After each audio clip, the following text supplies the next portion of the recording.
Sir ನಮಸ್ತೆ sir. ನಮಸ್ತೆ sir. ಕೃಷಿ ಪರಿಚಯ ಚಾನಲ್ಗೆ ನಮಸ್ತೆ, ಸುಸ್ವಾಗತ ಸರ್ ಮಂಡ್ಯಕ್ಕೆ. ನಿಮ್ಮ ಪರಿಚಯ ಮಾಡ್ಕೊಳ್ಳಿ ಸರ್. ಸರ್, ನನ್ನ ಹೆಸರು ರಾಘವೇಂದ್ರ ಅಂತೇಳಿ, ಇಲ್ಲಿ ಮಂಡ್ಯ ಓಂಕಾರ್ ಎಂಟರ್ಪ್ರೈಸಸ್.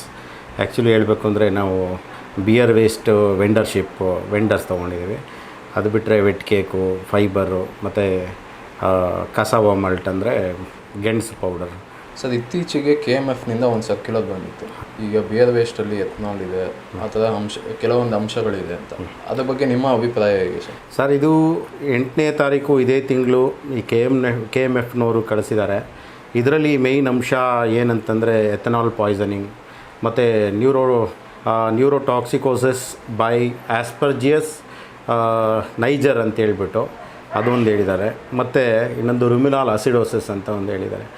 ಇದರಲ್ಲಿ ಹೇಳಬೇಕು ಅಂತಂದರೆ, ಈಗ ಬಿಯರ್ ವೇಸ್ಟ್ ಏನು ಕಂಟೆಂಟ್ ಇರುತ್ತೆ ಅಂತಂದರೆ, ನಾರ್ಮಲಾಗಿ 20-30% ಪ್ರೋಟೀನ್ ಇರುತ್ತೆ, ಮತ್ತು 40-70% ಫೈಬರ್ ಇರುತ್ತೆ. ಅದರಲ್ಲಿ 40% ಮತ್ತು ಕಾರ್ಬೋಹೈಡ್ರೇಟ್ಸು ಇರುತ್ತೆ. ಇದರಲ್ಲಿ ಹೇಗಪ್ಪ ಎಥನಾಲ್ ಪಾಯ್ಸನಿಂಗ್ ಆಗುತ್ತೆ ಅಂತ ಅಂದರೆ, ಒಂದು ಇದನ್ನು ಫರ್ಮೆಂಟೇಷನ್ ಮಾಡಬೇಕಾದ್ರೆ, ಫರ್ಮೆಂಟೇಷನ್ ಅಂದರೆ ಬಾರ್ಲಿ ಇದನ್ನು ಬ್ರಿವರಿ ಯೂಸ್ ಮಾಡ್ತಾರಲ್ಲ, ಆ ಫರ್ಮೆಂಟೇಷನ್ ಮಾಡಬೇಕಾದ್ರೆ ಒಂದು ಎಥೆನಾಲ್ ಅನ್ನೋ ಕಂಟೆಂಟು ಎಕ್ಸ್ಟ್ರಾಕ್ಟ್ ಆಗುತ್ತೆ. ಅದರಲ್ಲೂ ಅಂದರೆ ಕಂಟೆಂಟು ಪ್ರೊಡ್ಯೂಸ್ ಆಗುತ್ತೆ, ಉತ್ಪತ್ತಿ ಆಗುತ್ತೆ. ಅದರಲ್ಲಿ ಏನು ಅಂತಂದರೆ ತುಂಬ ಲೀಸ್ಟ್ ಪರ್ಸೆಂಟೇಜ್ ಇರುತ್ತೆ. ಹೇಳಬೇಕು ಅಂತಂದರೆ ಈ ₹100 ಅಂತಂದರೆ ನಮ್ಮ ರೈತರಿಗೆ ಹೇಳಬೇಕು ಅಂದರೆ ₹100 12 ಪೈಸದಿಂದ 15 ಪೈಸದ ತನಕ ಬರ್ಬೋದು, ಎಥನಾಲ್ ಪ್ರೊಡ್ಯೂಸ್ ಆಗ್ಬೋದು. ಆದರೆ ಅಂಥ ಕಾಂಪ್ಲಿಕೇಶನ್ ಆ ಎಥನಾಲ್ ಪಾಯ್ಸನಿಂಗಿಂದ ಬರಲ್ಲ. ಯಾಕೆ ಅಂತಂದರೆ, ಇದು ಎಥನಾಲ್ ಪಾಯ್ಸನಿಂಗ್ ಯಾಕಾಗುತ್ತೆ ಅಂತಂದರೆ, ಈಗ ನಾವು ಸರಿಯಾದ ಕ್ರಮಬದ್ಧವಾಗಿ ನಾವು ಬಿಯರ್ ವೇಸ್ಟ್ ಅನ್ನೋ ಪ್ರಾಡಕ್ಟನ್ನು ಸರಿಯಾಗಿ ಯೂಸ್ ಮಾಡದೇ ಇದ್ದರೆ, ವೆಟ್ ಕೇಕ್ ಅನ್ನೋ ಪ್ರಾಡಕ್ಟನ್ನು ಸರಿಯಾಗಿ ಯೂಸ್ ಮಾಡದೇ ಇದೆ ಅಂದರೆ, ಗಾಳಿಗೆ ಎಕ್ಸ್ಪೋಸ್ ಆದರೆ ಅದರಲ್ಲಿ ಫಂಗಸ್ ಫಾರ್ಮೇಷನ್ ಆಗುತ್ತೆ. ಫಂಗಸ್ ಫಾರ್ಮೇಷನಿಂದ ಈ ಎಥನಾಲ್ ಪಾಯ್ಸನಿಂಗ್ ಅಂತ ಆಗುತ್ತೆ. ಇದು ಮೇಯ್ನ್. ಇದರಲ್ಲಿ ಏನಪ್ಪ ಅಂತಂದರೆ, ಇದಕ್ಕೆ ರೆಮಿಡಿ ಏನಪ್ಪ ಅಂತಂದರೆ, ನೀರನ್ನು ಜಾಸ್ತಿ ಕುಡಿಸ್ಬೇಕಾಗತ್ತೆ. ಇದು ಒಂದು ವಿಧಾನ. ಮತ್ತು ಇದು ನ್ಯೂರೋಟಾಕ್ಸಿಕೋಸಿಸ್ ಬೈ ಆಸ್ಪರ್ಜಿಯಸ್ ನೈಜರ್ ಅಂತ ಹೇಳಿದ್ರೆ ಅದೊಂದು ಫಂಗಸ್. ಈಗ ಎಕ್ಸಾಂಪಲ್ ಹೇಳಬೇಕು ಅಂತಂದರೆ, ನಾವು ಈರುಳ್ಳಿ ಬಳಸ್ತೀವಿ. ಈರುಳ್ಳಿನಲ್ಲಿ ಮೊದಲನೇ ಒಂದು ಸಿಪ್ಪೆ ತೆಗೆದಾಗ ಕಪ್ಪಗಿರುತ್ತೆ, ಅದೇ ಫಂಗಸ್ ಅಂತಂದರೆ ಅದು ನ್ಯೂರೋಟಾಕ್ಸಿಕೋಸಿಸಲ್ಲಿ ಅದು ಆಸ್ಪರ್ಜಿಯಸ್ ನೈಜರ್ ಅಂತ ಕರಿತೀವಿ ಅದನ್ನು. ಆ ಅಂಶ ಇರುತ್ತೆ. ಈಗ ಹಂಗಿದ್ರೆ ನಾವು ಈರುಳ್ಳಿನೇ ಯೂಸ್ ಮಾಡಬಾರ್ದು. ಈರುಳ್ಳಿನೇ ಯೂಸ್ ಮಾಡ್ದೇ ಪ್ರತಿಯೊಬ್ಬರು ಜೀವನ ಮಾಡೋಕ್ಕಾಗತ್ತಾ? ಇಲ್ಲ, ಅದನ್ನು ತೊಳೆದ್ಬಿಟ್ಟು ಯೂಸ್ ಮಾಡ್ತೀವಿ. ಅದೇ ಥರ ಈ ಫಂಗಸ್ ಹೋಗಬೇಕು ಅಂತಂದರೆ ನಾವು ಸರಿಯಾದ ಕ್ರಮಬದ್ಧವಾಗಿ ಯೂಸ್ ಮಾಡಬೇಕು. ಇದರಿಂದ ಟಾಕ್ಸಿಸಿಟಿ ಆಗುತ್ತೆ ಅನ್ನೋದಕ್ಕಿಂತ ನಾವು ಇದೆಲ್ಲ ಆಗಿದೆ ಅಂತಂದರೆ, ಇದು ನೈಜೀರಿಯಾದಲ್ಲೇ ಇದೆ ಮತ್ತು ಆಸ್ಟ್ರೇಲಿಯಾದಲ್ಲಿ ಆಗಿರೋ ರಿಪೋರ್ಟ್ ಇದೆ.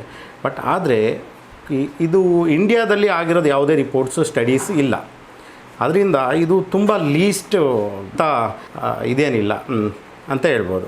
ಮತ್ತು ರುಮಿನಾಲ್ ಅಸಿಡೋಸಿಸ್ ಅಂತಂದರೆ, ಈಗ ಅದನ್ನೇ ಅಷ್ಟೇ ನಿಮ್ಗೆ ಹೇಳಿದ್ನಲ್ಲ, ಈಗ ಯಾವುದೇ ಬಿಯರ್ ವೇಸ್ಟ್ ಆಗಲಿ ಅದನ್ನು ಹೈಜಿನಿಕ್ಕಾಗಿ ಯೂಸ್ ಮಾಡಲಿಲ್ಲ ಅಂತಂದರೆ, ಸರಿಯಾಗಿ ಪ್ಯಾಕಿಂಗ್ ಪ್ರಾಸೆಸ್ ಮತ್ತು ಅದನ್ನು ಸ್ಟೋರೇಜ್ ಪ್ರಾಸೆಸ್ ಸರಿಯಾಗಿ ಆಗಲಿಲ್ಲ ಅಂತಂದರೆ, ಮತ್ತು ಅದನ್ನು ನಮ್ಮ ರೈತರುಗಳು ಈಗ ಅದು ತುಂಬ ಕಡಿಮೆಗೆ ಸಿಗುತ್ತೆ ಅಂಥೇಳಿ ಜಾಸ್ತಿ ಅದನ್ನು ಯೂಸ್ ಮಾಡ್ತಾಯಿದ್ರೆ ಅದು ಅಸಿಡೋಸಿಸ್ ಅಂತ ಆಗುತ್ತೆ. ಅಂದರೆ ಹೊಟ್ಟೆ ಎಲ್ಲ ತುಂಬ ಊದ್ಕೊಳ್ಳೋದು, ಮತ್ತು ಲಿಮ್ಸ್ ಎಲ್ಲ ಗಂಟು ಬರೋದು, ಮತ್ತು ಡ್ರೂಲಿಂಗ್ ಆಫ್ ಸಲೈವ ಅಂತೀವಿ. ಡ್ರೂಲಿಂಗ್ ಆಫ್ ಸಲೈವ ಅಂತಂದರೆ ಜೊಲ್ ಸುರಿಸ್ತಾ ಇರೋದು ಯಾವಾಗಲೂ. ಈ ಪ್ರಾಬ್ಲಮ್ಸ್ ಎಲ್ಲ ಶುರುವಾಗುತ್ತೆ. ಆದ್ದರಿಂದ ನಮ್ಮ ರೈತ ಬಾಂಧವರಲ್ಲಿ ನಾನು ಏನು ಹೇಳ್ಬೋದು ಅಂತಂದರೆ, ಅದನ್ನು ಸರಿಯಾಗಿ ಕ್ರಮಬದ್ಧವಾಗಿ ಯೂಸ್ ಮಾಡಬೇಕು.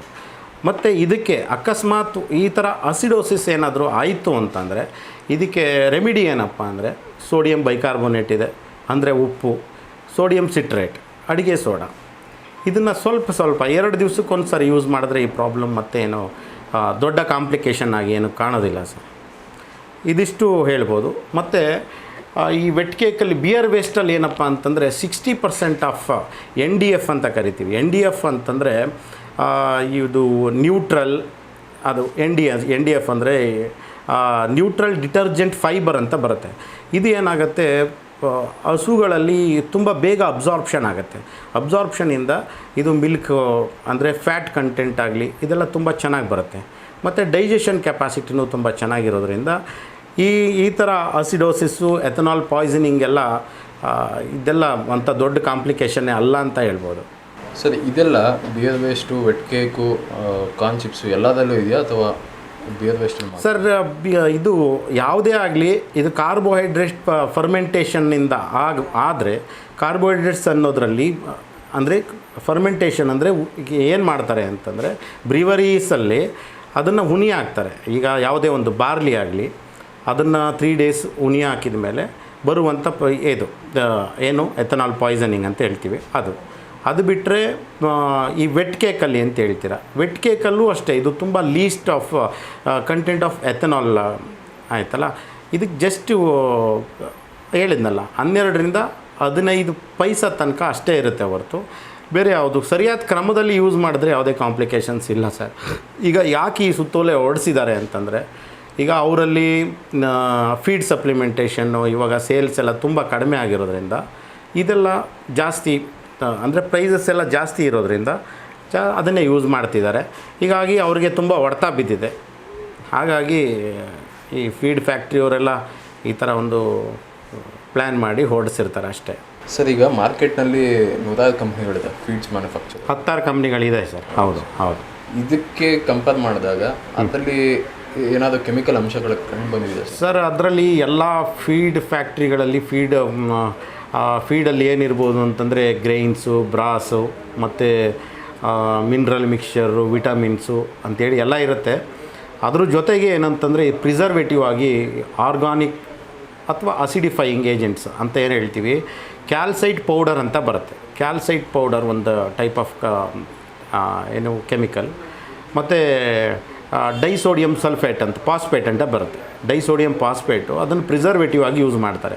ಸೊ ಅದು ಕೆಮಿಕಲ್ಲೇ, ಅದರಿಂದನೂ ಸೈಡ್ ಎಫೆಕ್ಟ್ ಬಂದೇ ಬರ್ತದೆ. ಈ ಥರ ಇವರು ಇದನ್ನು ಸಣ್ಣದೊಂದನ್ನು ಹೈಲೈಟ್ ಮಾಡೋಕ್ಕೆ ಹೋದರೆ ಇದನ್ನೆಲ್ಲ ಯಾರು ಹೈಲೈಟ್ ಮಾಡೋರೆ ಅಲ್ವಾ? ಕೆಮಿಕಲ್ಸ್ ಅಂತಂದರೆ ಕೆಮಿಕಲ್ಲೇ, ಅದರಿಂದ ಎಲ್ಲದರಲ್ಲೂ ಸೈಡ್ ಎಫೆಕ್ಟ್ ಬಂದೇ ಬರ್ತದೆ ಸರ್. ಸರ್ ಈಗ ಬಿಯರ್ ವೇಸ್ಟ್ನಲ್ಲಿ ಎಥನಾಲ್ ಕಂಟೆಂಟ್ ಇಲ್ಲ ಅನ್ನೋದು ಪ್ರೂಫ್ ಏನಿದೆ ಸರ್?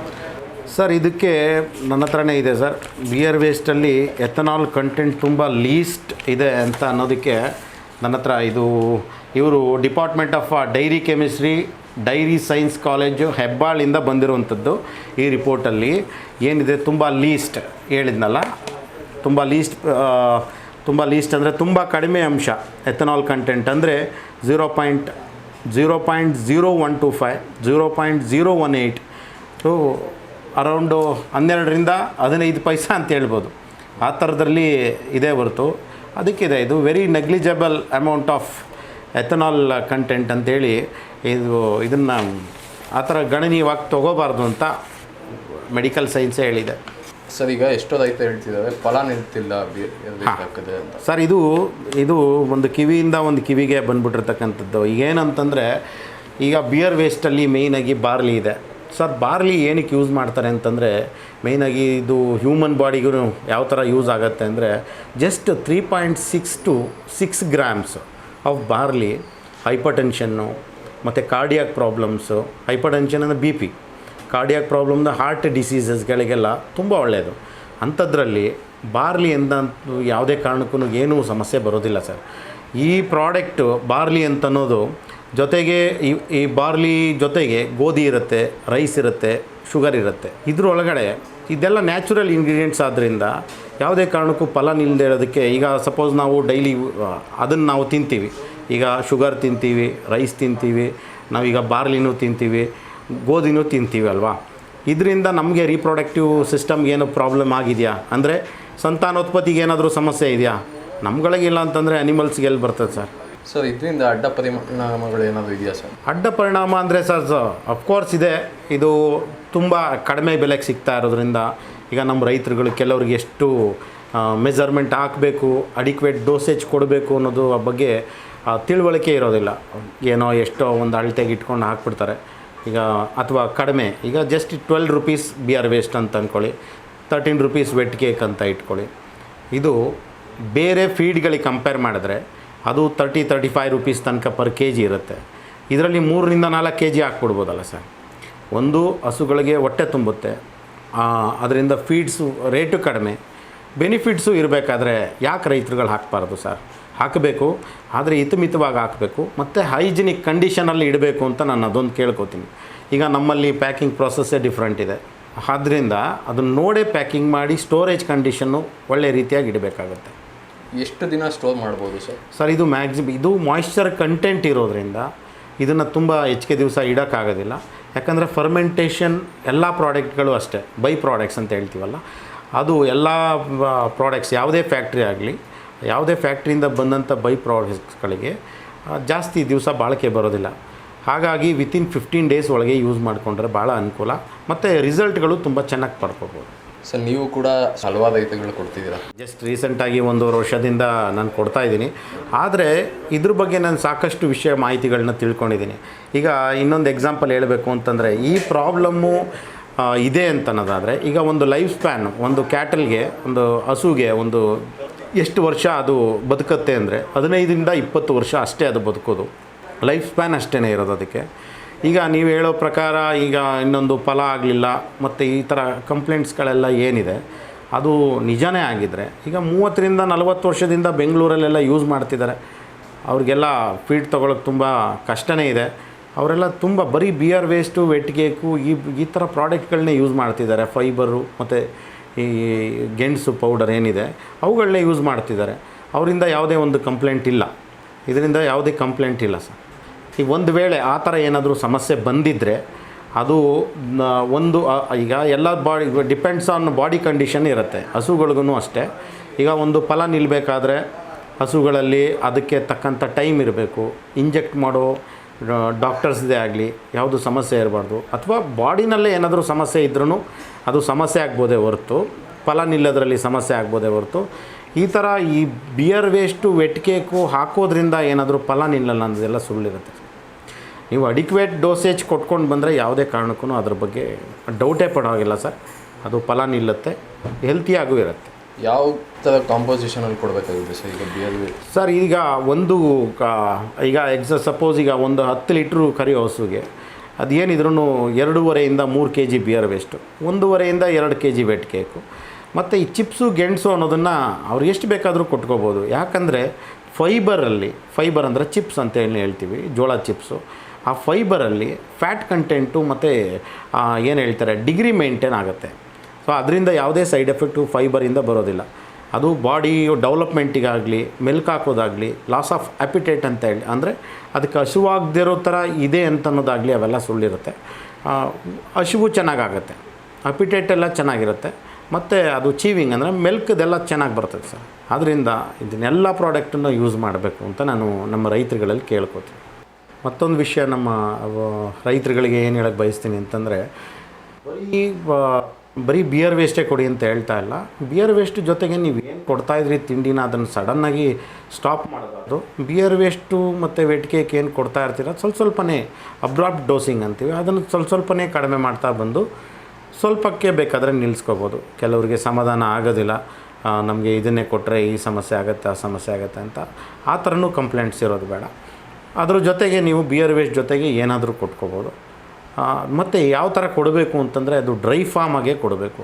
ಯಾಕಂದರೆ ಡ್ರೈ ಫಾರ್ಮ್ ಆಗಿ ಕೊಟ್ಟರೆ ಮಿಲ್ಕಿಂಗ್ ಚೆನ್ನಾಗಿ ಬರುತ್ತೆ ಮತ್ತು ಡೈಜೆಷನ್ನು ತುಂಬ ಚೆನ್ನಾಗಿ ಬರುತ್ತೆ. ನೀವು ಯಾವುದೇ ತಿಂಡಿಗಳನ್ನ ಹಾಗೇ ಕೊಟ್ಟು ಒಂದು 40 ಮಿನಿಟ್ಸ್ ಆದಮೇಲೆ ಅದಕ್ಕೆ ನೀರು ಕೊಟ್ಟರೆ ಚೆನ್ನಾಗಿ ಬಾಡಿಗೆಲ್ಲ ಚೆನ್ನಾಗಿ ಹಿಡಿಯುತ್ತೆ ಅಂತ ಹೇಳ್ಬೋದು.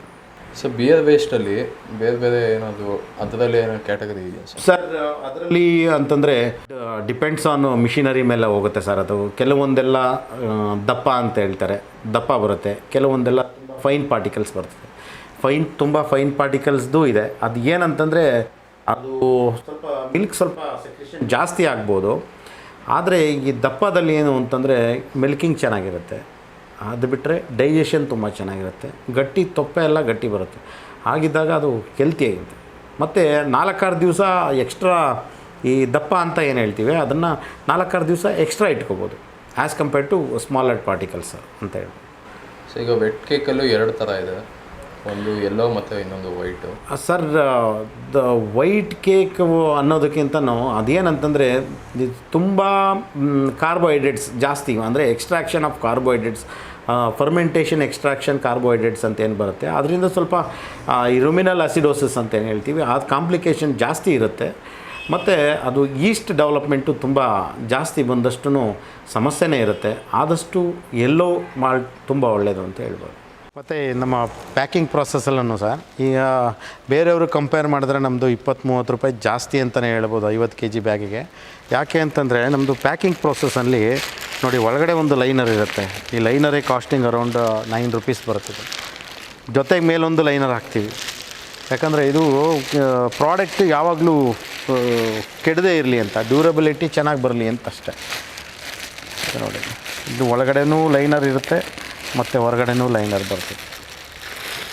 3 ಲೇಯರ್ಸ್ ಇರುತ್ತೆ ಸರ್? ಹಾಂ, ಟೋಟಲ್ 3 ಲೇಯರ್ಸ್. ಹಾಗಾಗಲಿ ಇದು ನಮ್ಮ ರೈತರುಗಳಿಗೆ ಅನುಕೂಲ ಆಗಲಿ ಅಂಥೇಳಿ ನಾವು ಮಾಡಿಕೊಟ್ಟಿದ್ದೀವಿ. ಏನೇನೆಲ್ಲ ಐಟಮ್ ಸಿಗುತ್ತೆ ಸರ್ ನಿಮ್ಮಲ್ಲಿ? ನಮ್ಮಲ್ಲಿ ಮೇಯ್ನಾಗಿ ಬಂದು ಬಿಯರ್ ವೇಸ್ಟು, ವೆಟ್ ಕೇಕು, ಜೋಳ ಚಿಪ್ಸು ಅಂದರೆ ಫೈಬರು, ಕಸವ ಮಾಲ್ಟ್ ಅಂತಂದರೆ ಗೆಣಸು ಪೌಡ್ರು ಸಿಗುತ್ತೆ ಸರ್. ಗೆಣಸು ಪೌಡ್ರ್ ಇದೆ, ಫೈಬರ್ ಇದೆ, ಎಲ್ಲ 4 ಥರನೂ ಐಟಮ್. ಸರ್ ನಿಮ್ಮದು ಯಾವಾಗೆಲ್ಲ ಸ್ಟಾಕ್ ಬರುತ್ತೆ ಸರ್? ಸ್ಟಾಕು ನಮ್ಮಲ್ಲಿ ಡೈಲಿ ಇದ್ದೇ ಇರುತ್ತೆ, ಡೈಲಿ ಸ್ಟಾಕ್ಗಳು ಇರ್ತವೆ. ಈಗ ಸ್ವಲ್ಪ ಡಿಸ್ಟರ್ಬ್ ಅಂತಂದರೆ ಇದು ಅನ್ಸೀಸನ್ ಇದೆ ಬಿಯರ್ ವೇಸ್ಟು ಇದಕ್ಕೆ ಪ್ರೊಡಕ್ಷನ್ನಿಗೆ. ಹಾಗಾಗಿ ಇದೊಂದು ತಿಂಗಳು ಇದು ಮುಗಿದ ಮೇಲೆ ಅದು ತುಂಬ ಡೈಲಿ ರೆಗ್ಯುಲರ್ ಬರುತ್ತೆ ಸರ್. ಅದು ಬಿಟ್ಟರೆ ಈಗ ನಾವು ಸಪ್ಲೈಸು ಅಷ್ಟೇ. ಈಗ ಎಲ್ಲಿ ನಾವು ಬಾಗಲಕೋಟೆ ತನಕ ನಮ್ಮದು ವೆಹಿಕಲ್ಸ್ ಎಲ್ಲಿ ಓಡಾಡುತ್ತೆ ಕರ್ನಾಟಕದಲ್ಲಿ ಅಲ್ಲಿಗೆಲ್ಲ ಸಪ್ಲೈ ಕೊಡ್ತೀವಿ. ಆದರೆ ಕೆಲವ್ರಿಗೆ ನಾವು ಸಪ್ಲೈ ಕೊಡೋಕ್ಕಾಗ್ತಾಯಿಲ್ಲ. ಹೇಳಬೇಕು ಅಂತಂದರೆ ಈ ಬೆಳಗಾವಿ, ಈ ಹುಬ್ಳಿ ಈ ಕಡೆಗೆಲ್ಲ ನಾವು ಸಪ್ಲೈ, ದಾವಣಗೆರೆ ಆ ಕಡೆಗೆ ಸಪ್ಲೈಗೆ ಯಾಕೆ ಕೊಡೋಕ್ಕಾಗ್ತಿಲ್ಲ ಅಂದರೆ ಈಗ ಒಂದು ನಮ್ಮ ರೈತರುಗಳು ಏನು ಮಾಡ್ತಾರೆ, ಒಂದು 10-20 ಮೂಟೆ ಬೇಕು ಅಂತಾರೆ. ಆಮೇಲೆ ಇಲ್ಲಿಂದ ಟ್ರಾನ್ಸ್ಪೋರ್ಟೇಷನ್ ಹೆವಿ ಬಂದುಬಿಡುತ್ತೆ. ಹಾಗಾಗಿ ಯಾರಿಗೂ ಅನುಕೂಲ ಆಗೋದಿಲ್ಲ. ಹಾಗಾಗಿ ನಾವು ಎಲ್ಲಿ ನಮ್ಮ ಗಾಡಿಗಳು ಓಡಾಡಲ್ಲೋ ಅಲ್ಲಿ ನಾವು ಟ್ರಾನ್ಸ್ಪೋರ್ಟೇಷನ್ ಕೊಡ್ತಾಯಿಲ್ಲ. ಇವಾಗ ಬಂದಿರೋ ವೆಟ್ ಕೇಕು ಇದನ್ನು ಒಂದು ಸಾರಿ ಓಪನ್ ಮಾಡಿ ಅನ್ಲೋಡ್ ಮಾಡೋಕ್ಕೆ ಶುರು ಮಾಡಿದ್ರೆ ಇಮಿಡಿಯೇಟಾಗಿ ಮಾಡಿಬಿಡಬೇಕು. ಇಲ್ಲ ಅಂತಂದರೆ ಈಗ ಹೇಳಿದ್ರಲ್ಲ, ಅದು ಇದು ಎಥನಾಲ್ ಟಾಕ್ಸಿಸಿಟಿ, ಪಾಯ್ಸನಿಂಗ್ ಅಂತಲೇ ಏನು ಬರ್ತದೆ ಅವಕ್ಕೆಲ್ಲ ಕಾರಣಗಳಾಗ್ತವೆ. ನಾವು ಇದನ್ನು ಯಾವಾಗಲೂ ಜಾಸ್ತಿ ಏರಿಗೆ ಎಕ್ಸ್ಪೋಸ್ ಮಾಡಲೇಬಾರ್ದು. ಏರಿಗೆ ಒಂದು ಸಾರಿ ಎಕ್ಸ್ಪೋಸ್ ಮಾಡ್ತು ಅಂತಂದರೆ ಅದರಲ್ಲಿರೋ ಬ್ಯಾಕ್ಟೀರಿಯಾಸ್ ಎಲ್ಲ ಬರುತ್ತೆ. ಫಂಗಸ್ ಫಾರ್ಮೇಷನ್ ಆಗಲಿಕ್ಕೆ ಅದೇ ಮೇಯ್ನ್ ಕಾರಣ ಇರುತ್ತೆ. ಸೊ ಹಾಗಾಗಿ ಹೈಜಿನಿಕ್ಕಾಗೇ ಪ್ಯಾಕ್ ಮಾಡಬೇಕು ಮತ್ತು ಸ್ಟ್ಯಾಂಡರ್ಡಾಗೇ ಪ್ಯಾಕ್ ಮಾಡಬೇಕು. ಈಗ ಕೆಲವರೆಲ್ಲ ಏನು ಮಾಡ್ತಾರೆ, ಸುಮ್ಮನೆ ರೋಡಲ್ಲಿ ಹಾಕ್ಕೊಳ್ಳೋದು, ರೋಡಿಂದ ಕೊಡೋದು, ಅದು ಧೂಳು ಬರುತ್ತೆ, ಬ್ಯಾಕ್ಟೀರಿಯಾಸ್ ಬರುತ್ತೆ, ಫಂಗಸ್ ಬರ್ತದೆ. ಇವೆಲ್ಲ ಹಾಳಾಗಲಿಕ್ಕೆ ನಮ್ಮ ಈ ಬೇರೆ ಮಿತ್ರಗಳೇ ಕಾರಣಗಳು ಹೇಳ್ಬೋದು ಸರ್. ಮತ್ತು ನಮ್ಮದೇ ಓನ್ ವೆಹಿಕಲ್ಗಳಿರೋದ್ರಿಂದ, ಅಂದರೆ ಲಾರಿಗಳೇ ಒಂದು 4 ಇದ್ದಾವೆ. ಅದೇ ಇರೋದರಿಂದ ನಮ್ಗೆ ಯಾವಾಗಲೂ ಈ ಪ್ರಾಡಕ್ಟ್ದ ಸಮಸ್ಯೆಗಳು ಬರೋದಿಲ್ಲ. ಒಂದೊಂದಿಲ್ಲ ಅಂಥೇಳಿ ಬರೋದು ತುಂಬ ಕಡಿಮೆ ಬರ್ತವೆ. ಆದರೂ ಅಲ್ಲಿ ಫ್ಯಾಕ್ಟ್ರಿ ರನ್ನಿಂಗ್ ಇಲ್ಲ ಅನ್ನೋದೊಂದು ಕಾರಣಕ್ಕೋ, ಅಥವಾ ತುಂಬ ರೈನಿ ಸೀಸನ್ ಪ್ರಾಬ್ಲಮ್ ಇರ್ಬೋದು. ಮತ್ತು ಈ ಅವರಲ್ಲಿ ಫ್ಯಾಕ್ಟ್ರಿಗಳಲ್ಲಿ ಕ್ಲೋಸಿಂಗ್ ಸ್ಟಾಕ್ಸು ತುಂಬ ಇರ್ಬೋದು. ಅಂಥ ಟೈಮಲ್ಲಿ ಮ್ಯಾನುಫ್ಯಾಕ್ಚರಿಂಗೇ ಕಡಿಮೆ ಆಗುತ್ತೆ. ಅಂಥ ಸಂದರ್ಭದಲ್ಲಿ ಸ್ವಲ್ಪ ಸಮಸ್ಯೆ ಆಗ್ಬೋದೇ ಹೊರತು ಈ ನಾರ್ಮಲ್ ಟೈಮಲ್ಲಿ ಯಾವುದೂ ಸಮಸ್ಯೆ ಬರೋದಿಲ್ಲ ಸರ್. ಮೆಟೀರಿಯಲ್ಸ್ ಯಾವುದೇ ಸಮಸ್ಯೆಗಳು ಬರೋದಿಲ್ಲ ಸರ್. ನೀವು ಡೆಲಿವರಿ ಎಲ್ಲ ಯಾವ ಥರ ಕೊಡ್ತೀವಿ ಸರ್? ಡೆಲಿವರಿ ಎಲ್ಲ ನಾವು ಒಂದು ದಿವಸ ಮುಂಚೆದಾಗಿ ತೊಗೋತೀವಿ. ಆರ್ಡ್ರ್ ತೊಗೊಂಡು ಮಾರನೇ ದಿವಸಕ್ಕೆಲ್ಲ ಟೆನಿ ಕಾಸ್ಟ್ ಆವತ್ತಿನ ದಿವಸದಲ್ಲಿ ಡೆಲಿವರಿ ಕೊಡೋ ಪ್ರಯತ್ನಗಳು ಮಾಡ್ತೀವಿ. ಅದು ಆಗ್ತಾಯಿದೆ ಕೂಡ ಸರ್. ಸರ್ ನಿಮ್ಮಲ್ಲಿ ಇವತ್ತು ಸ್ಟಾಕ್ ಬಂದಾಗ ಎಷ್ಟು ದಿನದಲ್ಲಿ ಎಲ್ಲ ಡಿಸ್ಪ್ಯಾಚ್ ಆಗೋದು ಸರ್? ನಮ್ಗೆ 2 ದಿವಸದಲ್ಲಿ ಕ್ಲೋಸ್ ಆಗಿಬಿಡುತ್ತೆ ಸರ್. ಯಾವುದೇ ಸ್ಟಾಕ್ಗಳು ಉಳ್ಕೊಳ್ಳೋದಿಲ್ಲ. ಒಂದೊಂದು ದಿವಸ ಒಂದೊಂದು ಲಾರಿಗಳು ಕಂಪ್ಲೀಟು ಸಂಜೆ ಒಳಗಡೆ ಕ್ಲೋಸ್ ಆಗಿಬಿಡ್ತದೆ. ಸ್ಟಾಕ್ಗಳೆಲ್ಲ ತುಂಬ ಉಳ್ಕೊಳ್ಳೋದು ಅಂತಂದರೆ ಈಗ ಚಿಪ್ಸು ಮತ್ತು ಗೆಣಸು ಸ್ವಲ್ಪ ನಾವೇ ಸ್ಟಾಕ್ ಇಟ್ಕೊಂಡಿರ್ತೀವಿ. ಯಾಕಂತಂದರೆ ಅದು ಡ್ಯೂರಬಿಲಿಟಿನೂ ಜಾಸ್ತಿ ಬರುತ್ತೆ. ಹೆಚ್ಚು ಕಡಿಮೆ ನೀವು 1.5 ತಿಂಗಳ ತನಕನೂ ಇಟ್ಕೋಬೋದು ಚಿಪ್ಸು ಮತ್ತು ಗೆಣಸನ್ನು. ಹಾಗಾಗಿ ಅದನ್ನು ಸ್ವಲ್ಪ ಸ್ಟೋರ್ ಮಾಡ್ತೀವಿ ಹೊರತು ಬಾಕಿ ಬಿಯರ್ ವೇಸ್ಟು ಮತ್ತು ವೆಟ್ ಕೇಕ್ ಯಾವುದನ್ನು ನಾವು ಸ್ಟೋರ್ ಮಾಡಿ ಇಡೋದಿಲ್ಲ. ವಿತಿನ್ 2 ಡೇಸಲ್ಲಿ ನಾವು ಎಕ್ಸಾಸ್ಟ್ ಮಾಡಿಬಿಡ್ತೀವಿ ಸರ್. ಓಕೆ ಸರ್, ಇಷ್ಟೊತ್ತು ನಮ್ಮ ಚಾನಲ್ ಜೊತೆ ಮಾತಾಡೋದಕ್ಕೆ ಧನ್ಯವಾದಗಳು ಸರ್. ನಮಸ್ತೆ ಸರ್. ನಮಸ್ತೆ.